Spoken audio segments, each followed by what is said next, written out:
Maniniwala po ba kayo kung sasabihin ko sa inyo na may panahon sa aking buhay na inisip ko na hindi na ako tutuloy sa pagpapari? Naalala ko po na nangyari yon nung nagre-retreat kami.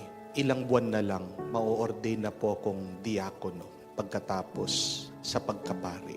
At habang nagdarasal doon po sa retreat house, pumasok yung takot, pagdududa sa akin. Tinatanong ko sa aking sarili, kaya ko ba talagang maging pari? At kaya ko ba talagang maging isang mabuting pari? Baka kung magtutuloy ako sa pagkapari, mabigo ako.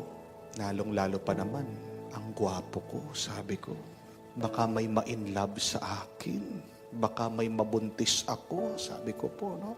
But joking aside, yes, that was one of my doubts, one of my fears. Bukod pa po doon, kilala kong aking sarili na baka ma-burn out ako sa sobrang sipag ko. Alam niyo naman po na ako yung paring walang pahinga. Sabi ko, baka sa aking sobrang pagod, hindi ko lang patayin ng aking sarili, baka may masaktan ako sa aking mga parishioners, sa mga tao na tutulungan ko. So I started to pray and to ask God, Lord, talaga bang gusto mo kong magpari? It was the first time that I asked God that question. Dahil maliit pa po ako, talagang gusto ko na magpari. Galing sa akin, pero naalala ko, hindi ko pa talaga tinanong sa Diyos yun. Ikaw ba? Gusto mo ba akong magpari? Ako gusto ko eh. Pero baka ikaw, ayaw mo ako, baka pinipilit ko lang yung aking sarili, baka pinipilit lang kita. Baka ako lang yung may gusto, ikaw, ayaw mo talaga. So sa akin pong pagdarasal, humingi po ako ng sign. Humingi po ako ng tanda. Sabi ko, Lord, kung talagang gusto mo akong magpari, dito sa aming retreat, pag nakakita ako ng tsokolate, yun yung tanda na gusto mo akong magpari. So I was praying for that. Nabigyan ako ng tsokolate ng Diyos. I was very excited. Bumaba po ako dun sa hapagkainan namin. Na-disappoint po ako dahil kahit Milo o Ovaltine, wala po akong makita. Naghahanap po ako ng tindahan. Yung layo-layo po ng mga tindahan, bawal po kami lumabas sa retreat house. Hinihintay ko po every day na kahit dessert lang na chocolate flavor. Wala. Ilang araw na lang, uuwi na po ako. Wala akong makitang tsokolate. Sabi ko, mukhang sign na ito na ayaw ako ng Diyos. Ako lang yung may gusto na magpari. I was disappointed. I was frustrated. I was sad. Hanggang natapos po yung aming retreat, umuwi po ako. At pagka-uwi ko po doon sa bahay, sinalubong ako ng aking nanay. Sabi niya, oh, andyan ka na pala. Alam mo yung kapatid mo, kauwi-uwi din galing sa Singapore. At talaga, oo, nag-seminar siya doon. Meron siyang pasalubong. Nasaan? Nandun sa rep. Kaya pumunta po ako doon sa rep. Binuksan ko. Alam niyo po, pagkabukas ko, nahulog isang sakong tsokolate. At tinanong ko yung aking ina, kailan umuwi yung aking kapatid. You know, that was May 24, the feast day of Mary Help of Christians. I remember that day because that was the day that I wrote in my diary, in my journal, asking the Lord for the sign. Yung palang hinihingi ko na tsokolate, wala pala doon sa retreat house. Nandun na pala sa bahay namin, hinihintay ako. At nung nakita ko po, yung isang sako, ang dami ng tsokolate, parang binulungan ako ng Diyos. Alam niya po yung sabi niya, tsokolate lang pala yung hinihingi mo. O yan, isang sako, lamunin mo, sabi niya. Many times, we limit God by our thinking, by our desires. Pero hindi magiging Diyos ang Diyos kung kinukulong mo siya sa mga kagustuhan mo, sa mga hinihingi mo, sa mga hinahanap mo. May hihingin ka sa Diyos. Dahil Diyos siya, higit pa ang papakita niya sa iyo. That is the kind of God that we believe in. Hindi siya mahinang Diyos. Hindi siya maliit na Diyos. Hindi siya matipid na Diyos. Tingnan niyo nga sa ating ebanghelyo, humihingi daw ang mga Pariseo at Eskriba ng tanda. Hindi sila binigyan ng Diyos kasi sabi niya, meron ng higit sa tanda na inyong hinihingi. Wala masakaling kingan ng tanda na pinakita ng Diyos doon kay Propeta Jonah. Sabi niya, ano ba naman yung mga pangangaral ng ating Panginoon? Parang walang kwenta yung nakita nila mga himala. Di po ba? Ang problema, masyado nilang nilimitahan ang ating Panginoon. Hindi naman bastos ang Panginoon, hindi po ba? Pero ang hindi lang gusto ni Jesus ito, yung humihingi sila na walang pananampalataya. Yung humihingi sila na wala mang pasasalamat. Kahit na magpakita ng milyon-milyon na tanda ang ating Panginoon, kung wala silang pananampalataya at pasasalamat, hindi rin nila makikita, hindi rin nila ma-appreciate. Wala ding kwenta, walang silbi ang gagawin ng ating Panginoon. My dear friends, we are reminded that there is nothing wrong when we ask God for something.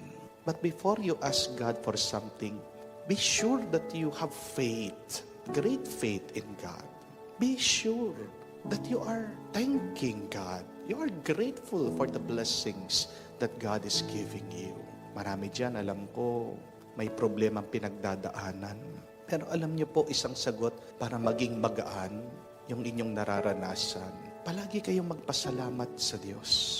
Because remember, you could never see a sad, grateful person. Mahirap maging malungkot na nagpapasalamat sa Diyos. Kahit na nirereklamo mo yung asawa mo, hindi po ba pinasalamatan sa Diyos yung mga ilang taon na matino siya? Di po ba? Ang dami dyan, tumatawag sa akin, nagme-message, sinasabi, Father, 25 years na kaming nagsama, bakit ngayon pa? At least meron kayong 25 years. Di po ba? Huwag mo naman sisirain yung 25 years doon lang sa ilang taon o ilang araw na naging unfaithful yung asawa mo. Alam ko din yung mga iba, problema dyan pagdating sa pera. Baldi-baldi na rin yung iniiyak nila, hindi na rin makatulog. Pero bago ka magpa-depress, bago mo isipin na magbigti, pinasalamatan mo na ba sa Diyos yung mga ilang taon na wala kang binabayaran na utang? Ang daming mga pagkakataon na naging masaya ka, hindi mo iniisip yung mga utang mo. Ngayon lang yung utang na yan. At sabihin mo, utang lang yan. Mas malakas ang Diyos, mas mayaman ang Diyos, mas makapangyarihan ang Diyos kaysa sa mga utang mo. Hindi mo ba pinananaligan yon? Di ka ba sumasampalataya sa Diyos? Kahit na yung mga iba nagsasawa na rin sa pagpapagamot, pinagdarasal, Lord, kunin mo na ako. Pero ilang taon na wala kang sakit. Naalala mo ba yun? O binabaliwala mo lang? Bakit nalulungkot ka? Bakit nabibigatan ka? Bakit wala kang tuwa? Kasi nakakalimutan mo magpasalamat at manampalataya sa Diyos. Do not limit God with your thinking. May binigay na labis-labis na grasya ang Diyos sa iyo. At pag nakakatanggap tayo ng bendisyon, ng pagpapala sa Diyos, ano pong sinasagot niyo? Pag nakakatanggap kayo ng communion, ano sinasagot niyo? Amen. Di po ba? Pagkatapos kang pinagdasal ng pari, anong sagot niyo? Amen. That is the proper response when you receive a gift, a blessing from God. Amen. And do you know what that word means? It is an acronym actually. A-M-E-N. Amen. Anong ibig sabihin? A, agree with God. M, move with God. E, end with God. And N, never doubt God. Alam nyo na, pag nakakatanggap kayo sa Diyos, yun lang mabukas mo.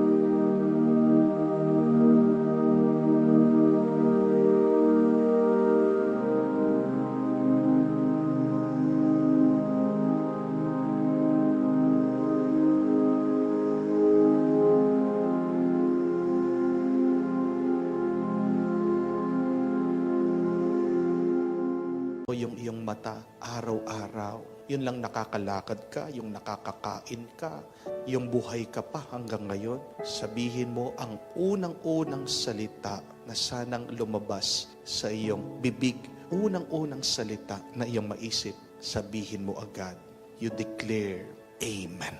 What does that mean? Agree with God, move with God, end with God, and never doubt God. We are so blessed if you believe. And God will bless you more if you are grateful. So let us ask God through the Holy Spirit to give us more faith and a grateful heart so that we can experience this life. Not as a miserable experience, but as a grace-filled one. Nakapalibot sa atin maraming tanda ng presensya, pagmamahal at kabutihan ng Diyos.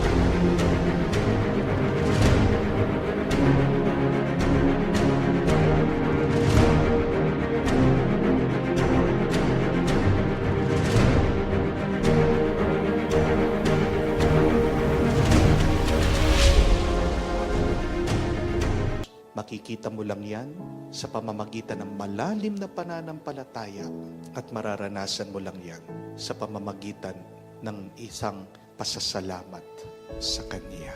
Say every day, Amen, Amen, Amen.